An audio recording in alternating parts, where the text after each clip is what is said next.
Bonjour tout le monde, j'espère que vous allez bien et bienvenue dans cette nouvelle vidéo fax et surtout bienvenue dans cette première vidéo que je poste un mercredi. J'ai décidé que pour le mois de décembre, j'allais vous poster des vidéos mercredi et dimanche. Donc c'est le meilleur moment pour vous rappeler d'activer la petite cloche pour être sûr de ne pas louper les vidéos quand elles sortent. En tout cas, vous l'avez vu dans le titre aujourd'hui, on va parler de The Nightmare Before Christmas.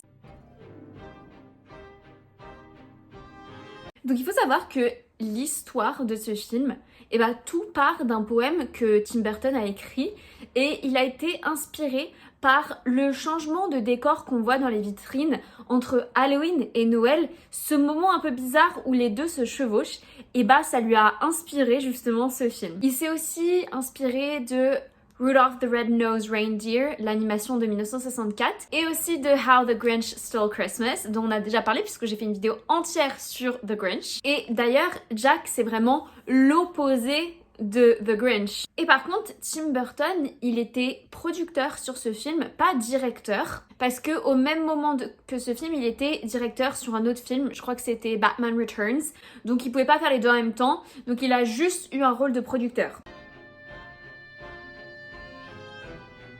Ce film, vous vous en doutez, il a mis énormément de temps à être fait puisqu'on est sur du stop motion et il a mis 3 ans à être fait puisque pour réaliser une seconde, il fallait environ 12 mouvements de l'équipe qui était composée de 100 personnes. C'est ouf! En tout, il y avait 227 personnages et à savoir que chaque personnage avait des visages différents dans le sens où fallait exprimer différentes émotions. Et donc chacun des personnages avait différentes têtes pour les différentes émotions. C'est un peu comme un Lego si tu veux où tu lui changes la tête pour qu'il soit content, tu lui changes la tête pour qu'il soit énervé. Et voilà, c'était la même chose. Et pour le personnage de Jack, faut savoir qu'il avait 400 têtes différentes. C'est abusé le travail qu'il y avait sur ce genre de film. La tenue iconique de Jack, donc sa tenue rayée, faut savoir que à la base, elle était toute noire sa tenue, sauf que il se fondait un peu dans la masse du coup avec le fond qui était noir, et donc c'est pour ça qu'ils ont eu l'idée de faire du rayé pour qu'on le voit un peu plus. Danny Elfman, c'est lui qui fait la voix de Jack quand il chante. C'est aussi lui qui a écrit les chansons parce qu'il aimait beaucoup le personnage de Jack et il s'y retrouvait beaucoup dedans. Et lui, il voulait absolument faire la voix de Jack dans tout le film. Sauf que c'est Chris Sarandon, j'espère que je prononce bien, qui fait la voix de Jack parce que sa voix, elle matchait celle de Danny, qui lui faisait la voix de Jack quand il chantait. Donc il fallait que ce soit ressemblant, mais du coup ce sont bien deux personnes différentes. Vincent Price, il devait faire la voix du Père Noël et il avait même enregistré la voix, sauf que après la mort de sa femme, il a été évidemment très traumatisé et du coup sa voix s'est un peu dégradée et donc au final ils ont dû changer la voix du Père Noël parce que ça ne matchait plus avec l'énergie qu'il voulait. Et d'ailleurs, Vincent, il est mort quelques jours après la diffusion du film. Nos chers amis Disney, j'en parle souvent sur cette chaîne et jamais en bien parce qu'en vrai, ils cherchent tout le temps la merde, j'ai l'impression.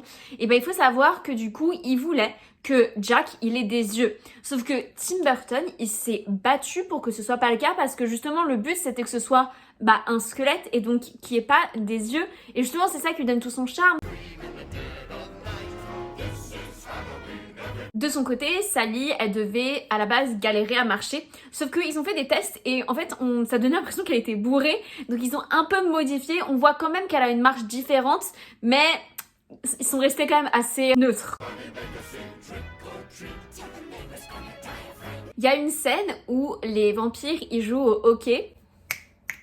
Slay, we love hockey here. À la base, il devait jouer avec ce qui semblait être une tête de Tim Burton. Sauf que Henry Selick, qui était du coup le directeur artistique, on lui a un peu mis le doute. On lui a dit, mais t'es sûr que Tim, il appréciera ça? Et du coup, il s'est dit, ok, on va changer. Et ils ont mis du coup des têtes de citrouille à la place. Mais il y a repensé à la fin, il s'est dit, putain, j'aurais quand même dû le faire parce que je suis sûre que Tim, ça l'aurait fait rire. Il y a des petits easter eggs quand même, parce qu'en effet, on peut trouver la méchante reine de Blanche-Neige et les 7 nains dans une petite scène.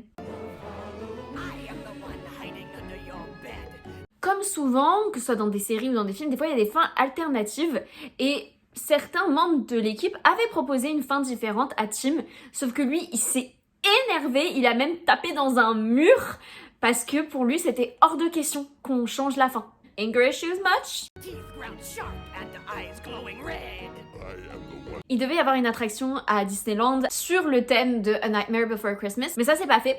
Par contre, on peut entendre la chanson Kidnap de Sandy Claus dans l'attraction de la maison hantée, mais ne vous dirigez pas tout de suite vers Disneyland Paris puisqu'il se trouve dans le Disneyland de Californie et aussi celui de Tokyo. Et d'ailleurs, ça me fait penser, ça fait 30 ans que j'ai pas fait une pub sur cette vidéo, mais j'ai fait une vidéo où j'ai parlé de tous les parcs Disney qui existent dans le monde et quand est-ce qu'ils ont été créés. C'est une de mes vidéos préférées, je l'ai beaucoup aimée, donc n'hésitez pas à aller la voir.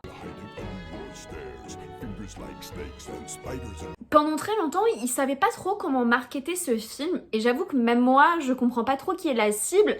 Est-ce que c'était des enfants? Est-ce que c'était des pré-ados? Des ados? C'est un peu compliqué quand même. Et au final, ils se sont dit que c'était quand même un peu plus pour des ados parce que c'était quand même trop sombre pour des enfants. I agree. Vous le savez, Disney, ils aiment beaucoup faire des spin-offs ou des sequels, sauf que pour Tim Burton, c'était un non catégorique. Surtout qu'en plus, Disney avait proposé de le faire en animation 3D. Et donc, Tim Burton s'est dit, ben non, c'est hors de question, c'est soit de la stop motion ou rien. Et puis de toute façon, lui, il voulait pas. Et dernier fact, il faut savoir que Jack il fait son apparition dans d'autres films de Tim Burton. Donc il fait son apparition dans Coraline, James and the Giant Peach et Beetlejuice. Et voilà, cette vidéo est terminée, j'espère qu'elle vous a plu. Je savais pas trop si ça compte comme film de Noël, mais je crois que les gens le voient plus comme un film de Noël que comme un film d'Halloween. Donc je me suis dit, je le mets en début de mois de décembre, comme ça il est quand même encore un peu proche d'Halloween, même si, soyons honnêtes, Halloween c'est bien derrière nous. En tout cas, merci d'avoir regardé cette vidéo jusqu'au bout. Les vidéos fac c'est pas fait pour être très long, donc je vais pas faire plus de blabla. Mais comme je vous ai dit, on se retrouve 2 fois par semaine pendant ce mois de décembre. Du coup je vous dis à très vite. Bye!